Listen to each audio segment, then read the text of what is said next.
Ashiana airlines की flight 214 south Korea से San Francisco international airport की ओर आगे बढ़ रही थी। 291 यात्रियों और 16 क्रू सदस्यों के साथ यह विमान अपने गंतव्य के करीब था, लेकिन लैंडिंग से ठीक पहले पायलटों को एक गंभीर समस्या का सामना करना पड़ता है। स्पीड का गलत अंदाजा और विमान की ऊंचाई को सही से न संभाल पाने की वजह से यह विमान खतरे में पड़ गई। बाहर का मौसम साफ है, लेकिन कॉकपिट के अंदर की स्थिति गंभीर है। पायलट विमान को सुरक्षित उतारने की पूरी कोशिश कर रहे हैं, लेकिन विमान लगातार नीचे की ओर जा रहा था। चारों तरफ चीख पुकार और अफरा तफरी मची हुई थी। क्या पायलट विमान को सुरक्षित लैंडिंग करवा पाएंगे या यह दिन एविएशन के इतिहास में एक और काला अध्याय बन जाएगा? चलिए इस अनकही और दिल दहला देने वाली कहानी के रहस्यों से पर्दा उठाते हैं। यह एशियाना एयरलाइंस फ्लाइट 214 की कहानी है। 6 जुलाई 2013 को 291 यात्री एशियाना एयरलाइंस के बोइंग 777 विमान में सवार होते हैं। एशियाना एयरलाइंस फ्लाइट 214 एक निर्धारित ट्रांस पैसिफिक यात्री उड़ान थी जो दक्षिण कोरिया के इंचियोन अंतरराष्ट्रीय हवाई अड्डे से अमेरिका में मौजूद सैन फ्रांसिस्को अंतरराष्ट्रीय हवाई अड्डे के लिए जा रही थी। इस विमान को स्थानीय समयानुसार शाम 6 बजे उड़ान भरनी थी। विमान में कुल 291 यात्री और 16 क्रू सदस्य सवार थे, जिनमें 12 फ्लाइट अटेंडेंट्स और 4 पायलट शामिल थे। इस विमान में आधे चीनी नागरिक थे। इसके अलावा 77 कोरियाई, 61 अमेरिकी नागरिक और अन्य कई देश के लोग भी इस विमान में सवार थे। इस फ्लाइट के सामान्य रहने की उम्मीद थी, क्योंकि एशियाना एयरलाइंस का सुरक्षा रिकॉर्ड अच्छा था और बोइंग 777 एक भरोसेमंद और तकनीकी रूप से उन्नत विमान था जो अभी तक किसी बड़े हादसे का शिकार नहीं हुआ था। यह फ्लाइट 49 वर्षीय कैप्टन ली जंग मिन की कमान में थी, जिनके पास कुल 12,000 घंटे की उड़ान का अनुभव था, जिसमें से 3,000 घंटे उन्होंने बोइंग 777 पर बिताए थे। उन्हें एक शांत और प्रक्रियाओं का पालन करने वाले पायलट के रूप में जाना जाता था। इस दिन कैप्टन ली जंग मिन, जो एक अनुभवी पायलट थे, वे कैप्टन ली कांग कुक को ट्रेन कर रहे थे। कैप्टन ली कांग कुक एयरबस A320 से बोइंग 777 पर स्थानांतरित हो रहे थे। उन्होंने पहले 6 वर्षों तक A320 उड़ाई थी और अब बोइंग 777 पर कप्तान के रूप में ट्रेनिंग ले रहे थे। उनके पास कुल मिलाकर लगभग 10,000 घंटे का उड़ान अनुभव था, लेकिन बोइंग 777 पर केवल 45 घंटे का अनुभव था। यही कम अनुभव इस हादसे के दौरान एक महत्वपूर्ण कारक साबित होगा। इस फ्लाइट में 2 मुख्य पायलट्स के अलावा 2 रिलीफ पायलट्स भी थे। रिलीफ पायलट्स का काम उड़ान के बीच में विमान की जिम्मेदारी संभालना होता है, ताकि मुख्य पायलट्स को कुछ समय आराम मिल सके। सभी यात्रियों के सवार हो जाने और ईंधन भर जाने के बाद पायलटों ने इंजन स्टार्ट किया और विमान को रनवे की ओर टैक्सी करना शुरू कर दिया। फ्लाइट 214 को रनवे तक पहुंचने के बाद टेक ऑफ की अनुमति मिल जाती है और कैप्टन, जो इस समय निगरानी कर रहे थे, उन्होंने थ्रस्ट लीवर को टेक ऑफ सेटिंग में धकेला और कुछ ही क्षणों में उन्होंने विमान को हवा में उठा दिया। विमान ने टेक ऑफ के दौरान बेहतरीन प्रदर्शन किया। कैप्टन ने विमान के प्रदर्शन और ट्रेनी कैप्टन के काम पर निगरानी बनाए रखी। उड़ान का पहला हिस्सा बिना किसी घटना के बीता। उड़ान के कुछ घंटों बाद सभी यात्रियों को खाना दिया गया। इसके बाद कई यात्री सोने की कोशिश करने लगे, क्योंकि यह रात की उड़ान थी और वे थके हुए थे। टेक ऑफ के लगभग 4 घंटे और 15 मिनट बाद पायलटों को थोड़ा आराम करने का समय मिला। इस दौरान रिलीफ पायलट्स ने कॉकपिट की जिम्मेदारी संभाली, जबकि मुख्य क्रू बिजनेस क्लास केबिन की ओर आराम करने के लिए चले गए। उन्हें 5 घंटे आराम करने का समय निर्धारित था और वे सैन फ्रांसिस्को में लैंडिंग करने से ठीक पहले कॉकपिट में लौटने वाले थे। अब रात के 9 बज चुके थे और विमान की निगरानी दोनों रिलीफ पायलट्स द्वारा की जा रही थी। 4 घंटे और 30 मिनट बाद कैप्टन ली कुक और ट्रेनिंग ले रहे कैप्टन वापस कॉकपिट में लौट आते हैं। उन्होंने अपनी विश्राम अवधि आधा घंटा पहले ही समाप्त कर दी थी, क्योंकि यह एक ट्रेनिंग उड़ान थी और वे पूरी तरह से तैयार रहना चाहते थे। कैप्टन सैन फ्रांसिस्को में लैंडिंग को लेकर उत्सुक थे, क्योंकि उन्हें इस शहर में आए 10 साल हो गए थे, लेकिन साथ ही वे चिंतित भी थे, क्योंकि रनवे 28 लेफ्ट के अंत में निर्माण कार्य चल रहा था, जिसके वजह से ग्लाइड स्लोप बंद पड़ा था। ब्रीफिंग के दौरान कैप्टन ने कहा कि वह लोकेलाइजर का उपयोग करके विमान को सेंटर लाइन पर स्थापित करेंगे और वर्टिकल स्पीड का उपयोग करके उतरने की गति को नियंत्रित करेंगे। उन्होंने यह भी उल्लेख किया कि वह गति बनाए रखने के लिए ऑटो पायलट का उपयोग करेंगे। पायलट्स ने अपनी मिनिमम डिसेंट एल्टीट्यूड को 460 फीट पर सेट किया और कैप्टन ने कहा कि वह अंतिम डिसेंट के दौरान मिस्ड अप्रोच ऊंचाई को 3000 फीट पर सेट करेंगे। सुबह 10:48 पर क्रू ने अपनी डिसेंट चेकलिस्ट पूरी की और रिलीफ फर्स्ट ऑफिसर कॉकपिट में अपने निगरानी के काम के लिए वापस लौट आते हैं। विमान ने एटीसी से संपर्क किया और सैन फ्रांसिस्को की ओर उतरने के लिए अपनी पहली डिसेंट क्लियरेंस प्राप्त की। Asiana 214, descend at pilot's discretion. Maintain flight level 240. Affirmative. Flight level 240 at pilot's discretion. इस बीच रिलीफ कैप्टन केबिन में आराम कर रहे थे। शुरुआत में जब फ्लाइट हवाई अड्डे की ओर उतर रही थी तब सब कुछ सामान्य था। विमान अपनी उड़ान को जारी रखते हुए सैन फ्रांसिस्को एयरपोर्ट की ओर बढ़ रही थी। पायलट्स को लगातार निर्देश मिल रहे थे ताकि वे विमान को सही ऊंचाई पर उतार सकें। बाद में उन्हें रडार से वेक्टर मिलना शुरू हो गया। 11:22 पर नॉरकैल अप्रोच कंट्रोलर ने पायलट्स से पूछा कि क्या उन्होंने रनवे देख लिया है। पायलट मॉनिटरिंग जो इंस्ट्रक्टर पायलट थे ने कहा कि हाँ, उन्हें रनवे दिखाई दे रहा है। Asiana 214 Heavy, San Francisco Airport at your 9 to 10 o'clock, 17 miles out. Do you have the airport in sight? Runway in sight. इसके बाद कंट्रोलर ने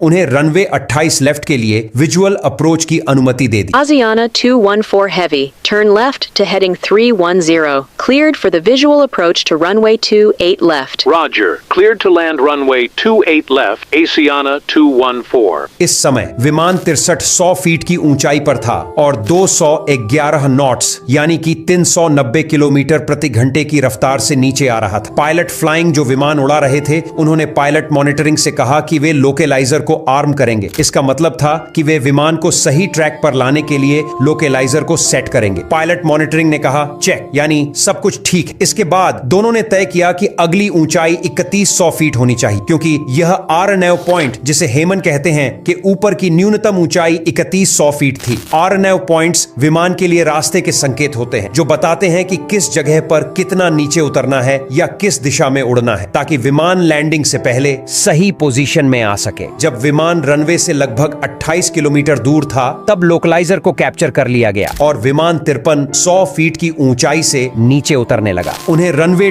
8 लेफ्ट की ओर विजुअल अप्रोच के लिए रडार निर्देश मिलने की उम्मीद थी। विजुअल अप्रोच का मतलब होता है कि पायलट रनवे को सीधे देखकर और उसकी स्थिति को समझकर विमान को लैंड करने की तैयारी करे। यह एक मानक प्रक्रिया है, लेकिन अगर इसे सही तरीके से प्लान और निष्पादित न किया जाए तो यह गलतियों के लिए बहुत संवेदनशील हो सकती है। ग्लाइड स्लोप के बिना कैप्टन को रनवे की ओर उतरने के लिए अपने अनुभव और दृष्टि पर निर्भर रहना होगा। जो कुछ ऐसा था जिसे वे करने के आदी नहीं थे। हालांकि रनवे को देखकर विमान को उतारना बहुत मुश्किल नहीं होना चाहिए था क्योंकि सैन फ्रांसिस्को में मौसम बिल्कुल सही था और पायलट मीलों दूर से ही रनवे को देख सकते थे। मैन्युअल रूप से विमान उड़ाने और केवल अपनी आंखों से रनवे को देखकर विमान को उतारने में उनकी कमी एशियाना एयरलाइंस की उस नीति का नतीजा थी जिसमें पायलटों को जितना हो सके ऑटोमेशन यानी कंप्यूटर सिस्टम का इस्तेमाल करने के लिए कहा जाता था। एयरलाइन वास्तव में पायलट्स को मैन्युअल तरीके से उड़ान भरने से रोकती थी, इसलिए उनकी मैन्युअल उड़ान में महारत नहीं थी। एशियाना एयरलाइंस की प्रक्रिया के अनुसार सभी अप्रोच को ऑटो पायलट का उपयोग करके उड़ाया जाना चाहिए, जिसमें विजुअल अप्रोच भी शामिल है। हालांकि ट्रेनिंग कर रहे कैप्टन ने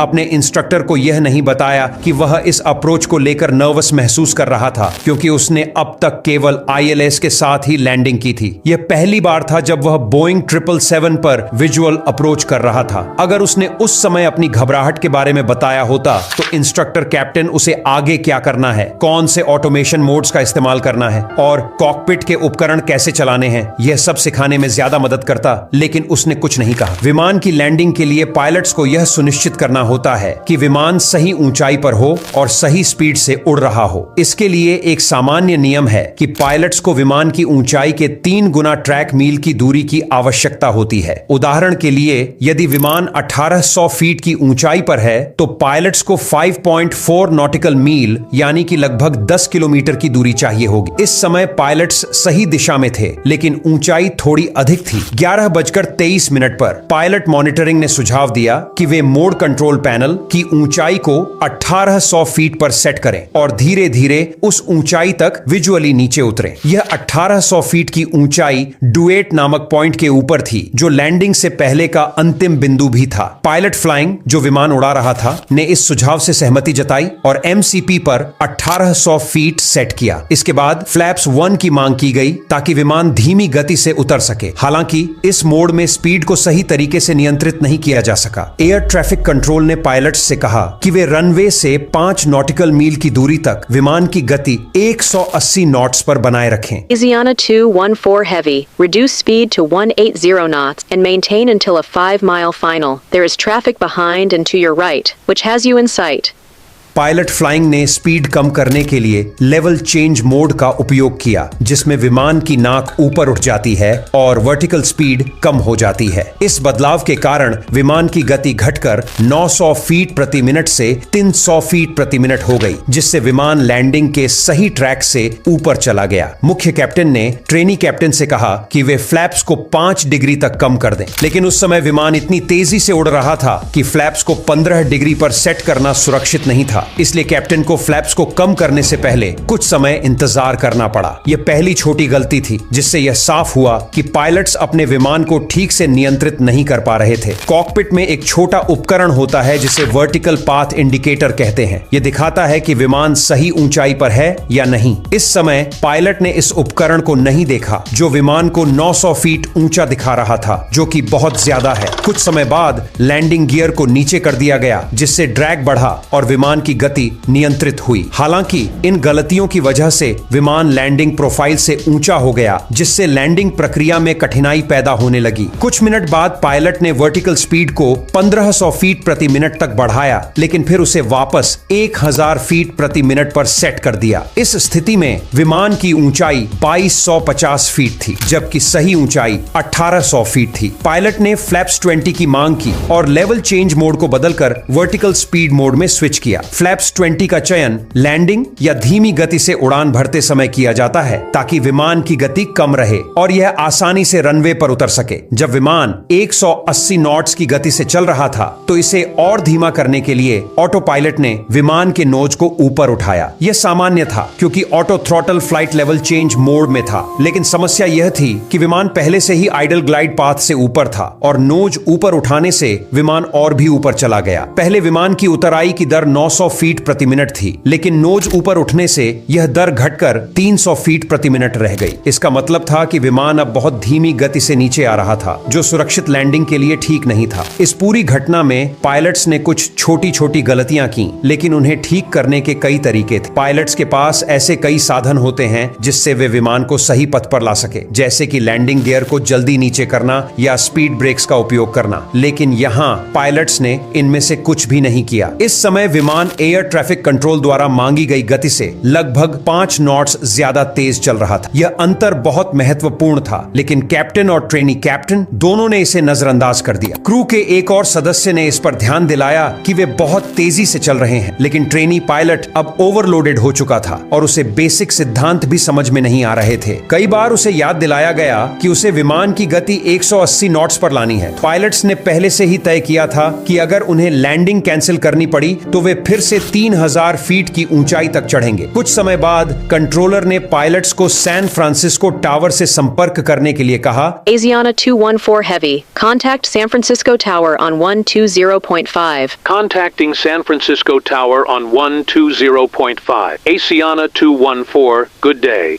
जब विमान ने अंतिम अप्रोच पॉइंट डुएट को पार किया, तब विमान की ऊंचाई 2250 फीट थी, जो कि सही ऊंचाई से 450 फीट ज्यादा थी। अब विमान 1000 फीट प्रति मिनट की दर से उतर रहा था, जो कि सामान्य से 750 फीट प्रति मिनट अधिक है, लेकिन फिर भी यह गति विमान को सही प्रोफाइल पर लाने के लिए पर्याप्त नहीं था। पायलट फ्लाइंग ने MCP स्पीड को 152 नॉट्स पर सेट किया और फ्लैप्स 30 की मांग की, लेकिन स्पीड 175 नॉट्स पर थी, जो जो कि फ्लैप्स 30 के लिए अधिकतम स्पीड से अधिक थी। मुख्य कैप्टन ने कहा कि वे अभी भी 170 नॉट्स की स्पीड से ऊपर है, जबकि उन्हें इससे कम होना चाहिए था। स्थिति बिगड़ती जा रही थी और इस समय सबसे सही विकल्प यह था कि वे लैंडिंग की कोशिश छोड़ दें और गो अराउंड करें, लेकिन उन्होंने ऐसा नहीं किया। इसके बजाय ट्रेनी कैप्टन ने फ्लाइट लेवल चेंज स्पीड का चयन किया। इस चयन के कारण विमान का ऑटो पायलट उस स्पीड पर ध्यान देने लगा जो पायलट ने चुनी थी और इंजन ने विमान को ऊपर चढ़ाने के लिए ताकत लगाई। ट्रेनी कैप्टन को जल्द ही एहसास हो जाता है कि उसने गलती की है, इसलिए उसने ऑटो पायलट को बंद कर दिया और इंजन की शक्ति को कम कर दिया। लेकिन इस बीच ऑटो थ्रॉटल जो गति को नियंत्रित करता है वो भी बंद हो गया और अब विमान की स्पीड सिर्फ उसकी ऊंचाई पर निर्भर थी, न कि इंजन पर। पायलट्स ने यह ध्यान नहीं दिया कि ऑटो थ्रॉटल बंद हो गया है, इसलिए वे यह सोचते रहे कि विमान की स्पीड ऑटोमेटिकली नियंत्रित हो रही है। जब वे रनवे के करीब पहुंचे तो विमान अभी भी बहुत ऊंचा था और सही रास्ते पर नहीं था, लेकिन इंजन की शक्ति कम होने के कारण विमान की स्पीड भी कम हो गई थी। पायलट्स ने विमान के सामने की खिड़की से देखा कि 4 सफेद लाइट्स जल रही थीं, जो दिखाती हैं कि वे सही लैंडिंग पथ से बहुत ऊपर थे। इस पूरी स्थिति में अगर पायलट्स ने समय रहते ध्यान दिया होता या सही फैसला लिया होता तो शायद यह हादसा नहीं होता। पैसेंजर कैबिन में कोई भी यह नहीं जान सकता था कि कुछ गड़बड़ हो रही है, क्योंकि विमान का अप्रोच पूरी तरह से सामान्य लग रहा था। जब विमान खाड़ी के ऊपर से गुजर रहा था तो ट्रेनी कैप्टन ने फ्लाइट डायरेक्टर्स को बंद करने का निर्देश दिया, जो कि एशियाना एयरलाइंस की सभी विजुअल अप्रोच के लिए मानक संचालन प्रक्रिया थी। लेकिन यहाँ पर मुख्य कैप्टन ने एक छोटी लेकिन गंभीर गलती कर दी। आमतौर पर दोनों फ्लाइट डायरेक्टर्स को बंद करके फिर से चालू किया जाता है ताकि ऑटो थ्रॉटल होल्ड से स्पीड मोड में आ जाए और सही थ्रस्ट सेटिंग कर सके। लेकिन मुख्य कैप्टन ने सिर्फ ट्रेनी कैप्टन के फ्लाइट डायरेक्टर को बंद किया और अपना नहीं किया। इसका नतीजा यह हुआ कि थ्रस्ट लीवर आइडल पर रह गया, जिससे विमान को पर्याप्त पावर नहीं मिली और उसकी गति कम हो गई। विमान जब 1000 फीट से नीचे उतर रहा था तब मुख्य कैप्टन ने टिप्पणी की कि विमान ऊंचा है। तब ट्रेनी कैप्टन ने कंट्रोल कॉलम को नीचे धकेल दिया, लेकिन उन्होंने बहुत अधिक धकेल दिया, जिससे विमान की वर्टिकल स्पीड 1800 फीट प्रति मिनट से अधिक हो गई, जबकि मानक 1000 फीट प्रति मिनट थी। रिलीफ फर्स्ट ऑफिसर ने इस पर सिंक रेट करके चिल्लाया, लेकिन विमान ग्लाइड पथ पर आ गया तो इस चेतावनी को नजरअंदाज कर दिया गया। अब विमान 500 फीट की ऊंचाई पर आ गया था। इस समय पायलटों को स्टेबल कॉल करनी चाहिए थी। स्टेबल कॉल में पायलट बताते हैं कि विमान लैंडिंग के लिए पूरी तरह से तैयार है या नहीं। अगर विमान की स्पीड, ग्लाइड पथ, लैंडिंग गियर और फ्लैप्स सही होते हैं तो पायलट स्टेबल कहते हैं, वरना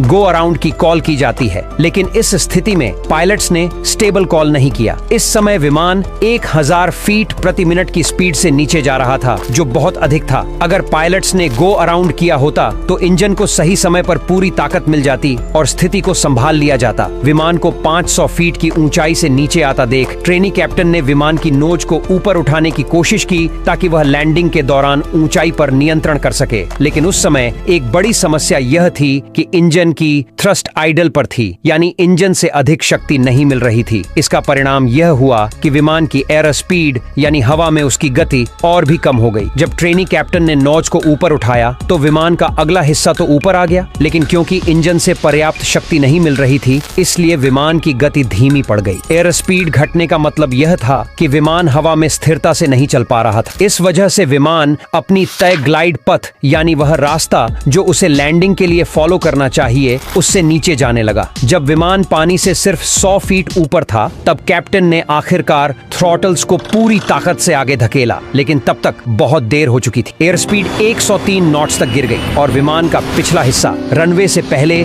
समुद्री दीवार से टकरा गया। विमान का पिछला हिस्सा टूट गया और वह सीधे रनवे पर पेट के बल गिर पड़ा। विमान तेजी से घिसटते हुए रुक गया और उसके रुकते ही चारों ओर एक अजीब सा सन्नाटा छा गया। हादसे के बाद का यह सन्नाटा मानो उस भयावह क्षण को और भी ज्यादा गंभीर बना रहा था। कैबिन क्रू सदस्य ने तुरंत उड़ान डेक पर जाकर पायलटों से पूछा कि क्या विमान को खाली करना चाहिए, लेकिन आश्चर्य की बात यह थी कि उन्हें इंतजार करने के लिए कहा गया। इस दुर्घटना में कुल 3 लोगों की मृत्यु हुई और 40 यात्री और चालक दल के सदस्य गंभीर रूप से घायल हो गए। मरने वालों में वे 2 यात्री शामिल थे जो विमान की पूंछ टूटने के बाद विमान से बाहर गिर गए थे। हालांकि 4 केबिन क्रू सदस्य भी बाहर फेंके गए थे, लेकिन वे गंभीर चोटों के बावजूद बचने में कामयाब रहे। जैसे ही बचाव कार्यकर्ताओं ने अपना काम पूरा किया, दुर्घटना की जांच तुरंत शुरू हो गई। दोनों कॉकपिट वॉइस रिकॉर्डर और फ्लाइट डेटा रिकॉर्डर सही स्थिति में मिले, जिससे जांच में काफी मदद मिली। अंतिम रिपोर्ट में निष्कर्ष निकला कि यह दुर्घटना कई कारकों के कारण हुई, जिनमें पायलटों की थकावट प्रमुख थी, क्योंकि वे सर्कैडियन लो यानी कि वे शारीरिक थकावट के समय के दौरान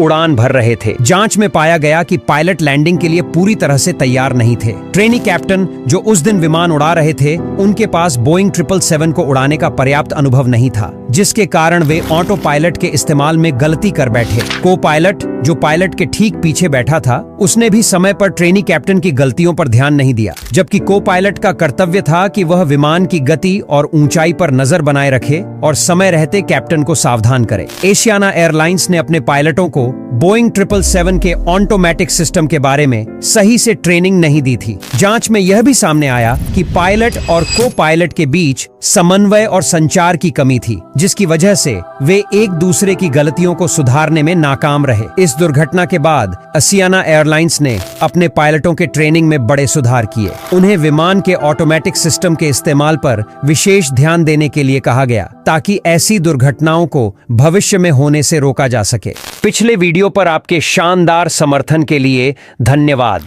उम्मीद है कि आपको यह वीडियो पसंद आया होगा। अगर हाँ, तो यहाँ एक और वीडियो है कि दुनिया का सबसे बड़ा हादसा कैसे हुआ, कैसे एक छोटी सी गलती ने इतिहास की सबसे भयानक त्रासदी को जन्म दिया। टेनेरिफ एयरपोर्ट डिजास्टर के इस हादसे को जानने के लिए यहाँ क्लिक करें और मैं आपको 1 सेकंड बाद वहीं मिलूंगा।